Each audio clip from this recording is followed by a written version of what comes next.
days of Halloween.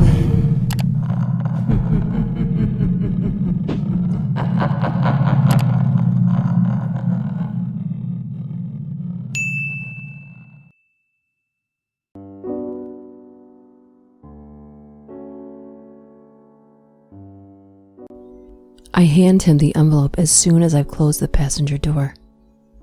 Count it. It's all there. He raises an eyebrow. Good morning to you too. The stack of bills is counted in no time, which doesn't surprise me. He's probably done this several times before. A slight nod of his head indicates it's the correct amount. Dude, I gotta ask you. Are you 100% sure you want to do this? Yes, my mind is made up. I can't live with her anymore. She's cold, demanding, controlling, but I can't leave her either. Because I'll lose everything if I do. I'd rather burn in hell. He raises a hand.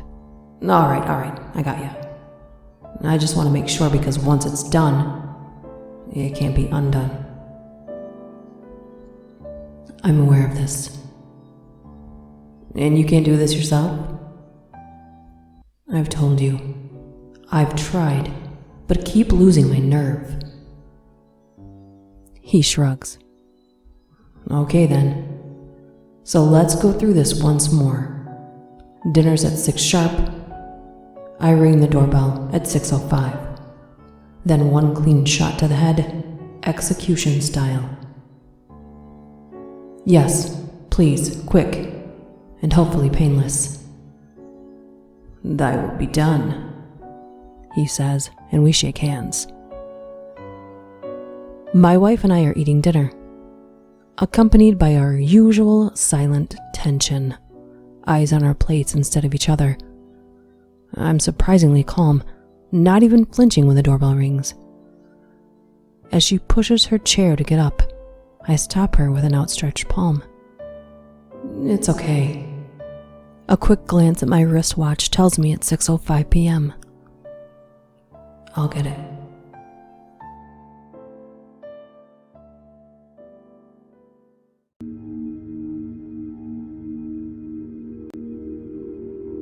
The bank I work at was robbed again last night. It's been hit 3 times this month, and we're sure it's the same person. Every single time, the guy has vanished without a trace. It's almost as if he completely disappears. There's no way he should be able to get away so quickly and without leaving any evidence. Last night when the robbery happened, I looked him in the eye for the first time. Why do you keep doing this? I asked him, searching his dark eyes for an answer. He stared at me coldly from behind his mask and replied, A man's gotta eat. I thought about it long and hard, and I made up my mind that I'm not going back to work. You see, I don't work at a regular bank. Sure, people come and make deposits, if you want to call it that. But we aren't the kind of bank that hands out money. No. The bank I work at is a blood bank.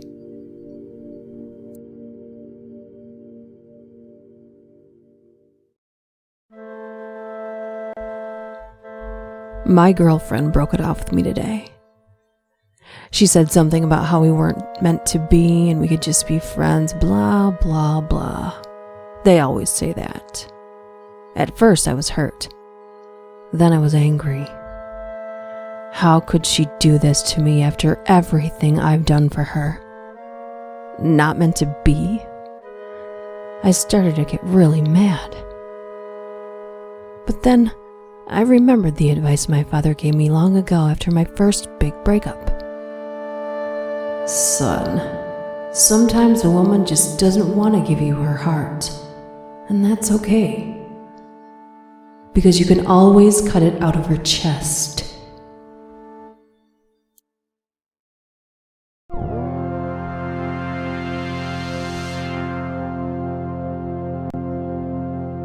Once cryogenic technology was developed, I quickly put my plan in place. I would live as many eras of humanity as possible. I would sleep for 100 years, wake up for a little time just to witness which state humanity was in.